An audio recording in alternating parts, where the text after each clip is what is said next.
If necessary, super glue your eyes shut to avoid mental scars for life. No other statement could more perfectly describe WCW Halloween Havoc 2000. God, this show sucked. This is Trademark 69, Big Rat 310. You also now you can just say my name? Yeah. Ah, nice. I got that trademark. You should get that trademark.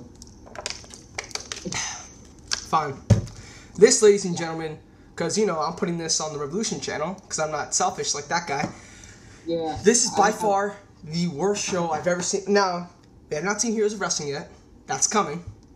But this is by far the worst, most horribly booked. Words can't describe it. I'm super gluing my eyes. It's truly unbelievably terrible. You try to ask, how can this be so bad if they've had a good match on there? But the thing is, half of this card is, the rest of this pay-per-view is not only bad, it is unbelievably horrible. There's 4 to 5 matches under a dud. Yeah. Okay, let's get it. Never will you find a pay-per-view where a dud is close to being a highlight of the night. True. And, okay, let's get this started. We start with Mark Jindrak and Shawn O'Haire, the perfect event, versus Disco Inferno and Alex Wright versus the Filthy Animals, Ray, Mysterio, and Billy Kidman. This was a good opener. And I will say this. WCW, in its later years, is known for having shit pay-per-views and stuff. But the cruiserweights were always good. And especially late 2000 and 2001, they were very good. They had great matches. Like as you saw in the Starrcade 2000 opener. This was a very good match. Fun opener. I liked it. 3 1/4. Yeah, I agree. It was a fun opener. Some good spots. The only gripe here is the ending. I believe Shawn O'Haire, he completely missed the Swanton Bomb. He completely missed it. I think he might land with the back of his head. That was it. And then after the match, like this post-match beatdown by Sergeant AWOL. Yeah, Sergeant AWOL make the save. This came after Alex Wright delivered the lightest chair shots I have ever seen in my life. All right, we're 2.5 minutes in and we have 11 matches. Yeah, so we gotta go. All right, Reno, Sergeant AWOL. This was okay to not very good. It was just a garbage brawl. I really didn't like this match. You may remember this match from Botchamania because this is the famous match with the bouncing computer that apparently weighed only about 2 ounces. Okay, well, I gave it 2. The tag... I gave it like 1-ish. This tag match was kind of, you know, there's nothing really to complain about. Yeah, what's his name? The Chavo's partner was very botchy, but... Lash LaRoe, awful. Absolutely he was missing everything. I didn't hate this match as much as he did. I gave it 2 again. I just, you know... It wasn't like quite. It didn't have as much to hate about it as some of the other matches. Just that there were so many botches, and I just despised this thing. I really couldn't stand it. I gave it like 3/4 of a star, and honestly, I just really couldn't stand this match. It was hard to get into with all the botches. It was very sloppy. Now we rushed through the first 3 matches because we really want to talk about the bad stuff. Konnan and Tygress versus Shane and Torrie. Trademark. Who does Tygress remind you of the most? Tygress is the Black Jenna. Thank you. Yes. Unbelievable. This was awful. This was so bad. You know, you figure it's mixed tag. I mean, it's Torrie and Tygress. You still got franchise. You still got Konnan. Maybe this could be okay. No, not at all. Tygress could not hit a kick. Could not hit a punch. Could not make a pin. Could not even come over to the corner when, like, Shane Douglas had to freaking, like, stick his hand out and, like, motion, like, come here. She's still prancing around the ring like an idiot.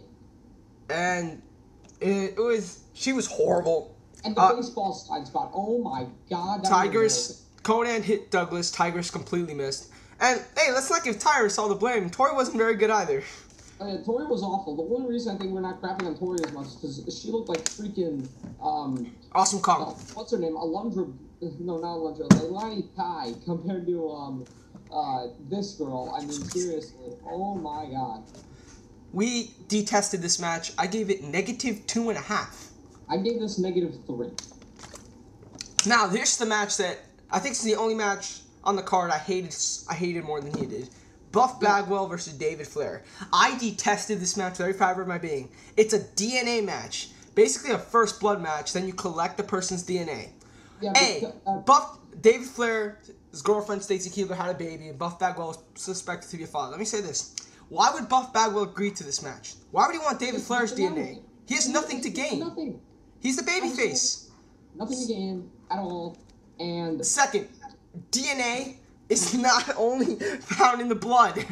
That's what really enraged me. There are much easier ways to get DNA samples without having to bust the fucking guy open. Grab some of Buff Bagwell's sweat if you really wanted it that badly. It was so stupid. The match also sucked. It was really short. David Flair can't wrestle for shit. It's treated like a comedy match. It's supposed to be like a semi-serious storyline. I mean, come on. And Lex Luger comes out. So dumb.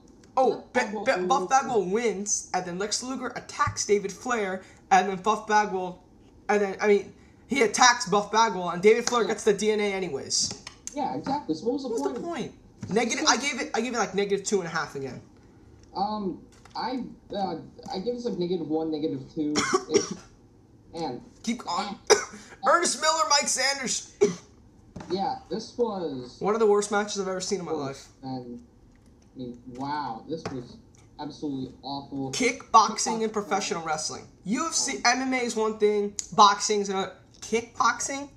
Horrible. This was like maybe worse than sitting through Mr. T and Roddy Piper WrestleMania 2. This was just bad. It was boring. Your typical like boxing wrestling match where it's just like takedowns is boring. But the booking was awful, especially like the end of this match was the worst ending of the night, and that says something.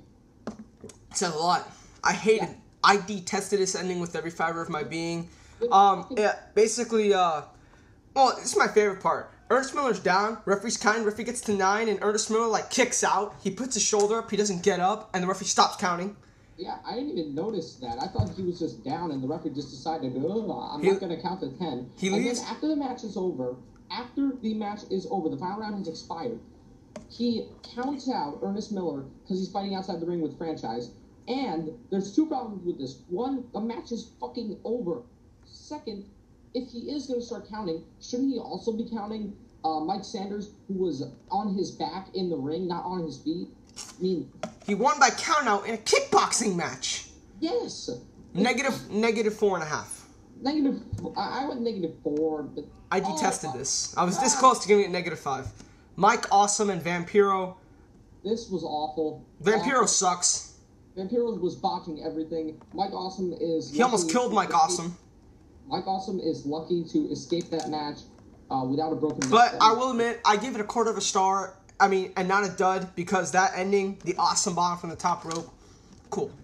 And then there was also the spot with the fan when Vampiro was just like, hey, let's screw our feud, let's just fight the fan. Oh, alright, let's get to this, because I want to talk about these next two. This match, General Rection versus Lance Storm Duggan, was okay. And then it had the worst ending sequence to any match ever in history. It went from like 2 stars to a dud. Yeah, I take it back. I think this is the worst ending of the night.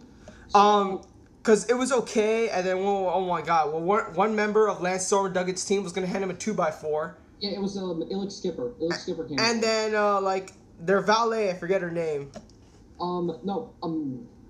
Major Guns attacked Illich Skipper, which actually, sort of made sense. It was so weird, but, she attacked him. There was a ref ball. I love this one. The ref was trying to, do, the duck under thing, getting down and, avoiding Storm or whatever. And he, barely made contact with, General Rection, and he's, laying on the ground like he's badly injured, forever. This retarded ending sequence is so terrible. It was, and then, and then General Rection hits a moonsault and completely missed. Worse than Shawn O'Haire missing. Yeah, that was bad. I gave it a dud. It was all so clusterfuckish, so confusing, horrible. Finally, not finally, but this last match we're going to give a lot of time to. Jeff Jarrett versus Sting.